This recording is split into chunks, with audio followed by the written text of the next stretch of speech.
बागेश्वर धाम पीठाधीश्वर धीरेन्द्र कृष्ण शास्त्री शुक्रवार को अयोध्या पहुंचे। एयरपोर्ट पर संतों और श्रद्धालुओं ने उनका स्वागत किया। इस दौरान उन्होंने हनुमानगढ़ी के महंत राजू दास के गुरु के निधन पर गहरा शोक व्यक्त किया। राम मंदिर में चढ़ावे की चोरी के मामले पर धीरेन्द्र कृष्ण शास्त्री ने कहा कि यह केवल पाप नहीं बल्कि महापाप है। उन्होंने कहा कि जो भी इस कृत्य में दोषी होगा उसे कानून के तहत सजा मिलेगी। भगवान भी उसे उसके कर्मों का दंड देंगे।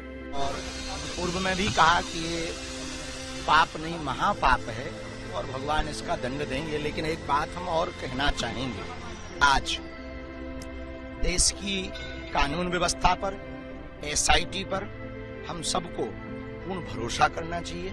जांच चल रही है। निश्चित रूप से हमें इस देश के कानून पर, देश की सरकार पर भरोसा है और सभी आरोपियों को दंड मिलेगा।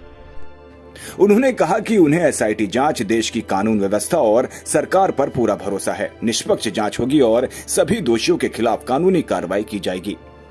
धीरेन्द्र कृष्ण शास्त्री ने आरोप लगाया कि देश में संतों, महंतों, मठों और मंदिरों के खिलाफ सुनियोजित षड्यंत्र रचा जा रहा है।